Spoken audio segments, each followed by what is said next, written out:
Donc, on passe à notre Patrick. La séance de questions est à la fin de la table ronde. Donc, merci. Si tu peux gagner 1 ou 2 minutes, ça serait bien parce qu'on a déjà un peu de retard. Bonjour à toutes et à tous. Donc, le temps va être effectivement très très court, mais je vais quand même prendre quelques instants pour vous présenter Alza-Chimie parce que peut-être que ça ne vous parle pas. Alza-Chimie est une entreprise très jeune. Voilà. Pardon. Donc Alza-Chimie est une entreprise très jeune puisqu'elle a été créée en 2020 lorsque Solvay a vendu la partie polyamide à 2 actionnaires aujourd'hui. Donc on a un actionnaire qui est BASF et un actionnaire qui est Domo. Alors le site, on va bientôt fêter les 70 ans du site. Donc je vous laisse découvrir un peu quelques chiffres. Alza-Chimie est un acteur important de la plateforme puisqu'il gère cette plateforme. Et on a également 6 autres industriels qui sont implantés cette plateforme. Et donc cette plateforme est le premier site européen de production d'intermédiaires polyamide C6, donc vraiment un acteur très très important dans la région. On se situe dans le Grand Est, à proximité de Mulhouse, à l'est de Mulhouse, au bord du canal d'Alsace. Et également, on est implanté sur la plus grande nappe phréatique d'Europe, donc ça c'est également très important. Pardon, j'ai essayé de revenir en arrière. Voilà, donc quelques chiffres. Alors, celui qui nous intéresse aujourd'hui, évidemment, c'est les prélèvements en eau.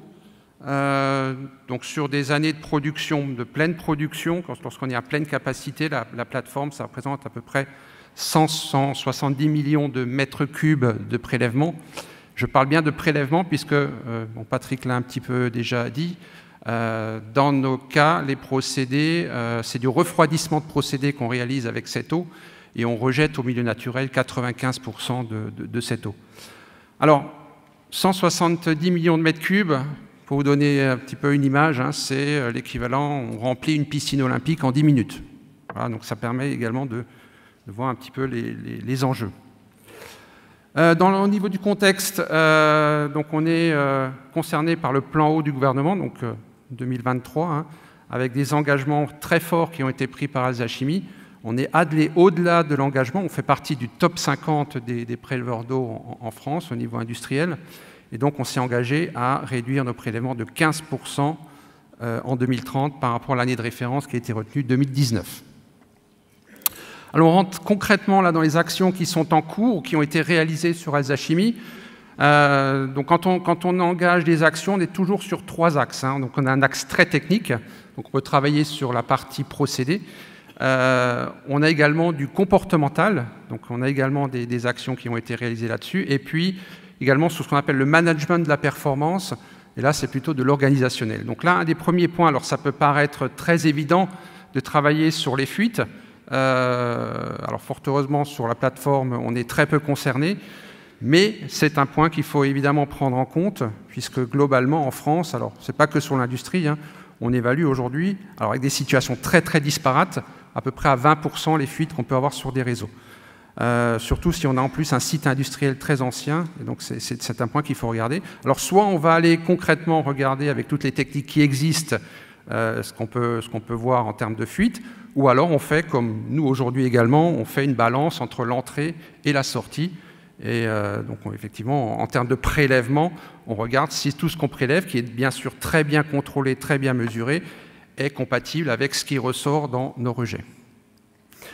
Alors, ce qui est important aussi, je pense que tout le monde est un petit peu passé par là dans l'industrie quand on a commencé à travailler sur la sobriété hydrique, c'est de réaliser un schéma de flux. Donc là, on s'est fait aider effectivement par un prestataire.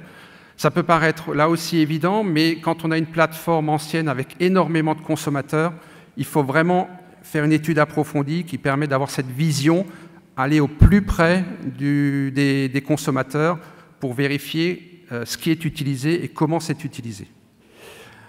La comptabilité eau, là aussi, alors sur une plateforme, comme je disais, on maîtrise évidemment très bien ce qui rentre, très bien ce qui sort, mais entre les deux, il y a une multitude de consommateurs et donc il y a nécessité de travailler sur une comptabilité. Donc actuellement, on a déjà travaillé sur ce sujet, mais que c'est un sujet toujours encore, puisque nous, on a vraiment le souhait d'avoir une comptabilité en live, c'est-à-dire qu'on peut avoir à tout moment les différentes consommations ou prélèvements de tous les acteurs de la plateforme, voire même de chaque équipement qui est sur les unités de production. Alors, on a réalisé également une hiérarchisation des utilisations, parce que quand on veut travailler sur un projet, il faut regarder sur quels équipements on va s'attaquer en premier. Donc, cette hiérarchisation a été réalisée sur les 25 principaux équipements consommateurs là, sur Alsa-Chimie, et qui représentaient à eux seuls 80% des consommations de notre entreprise.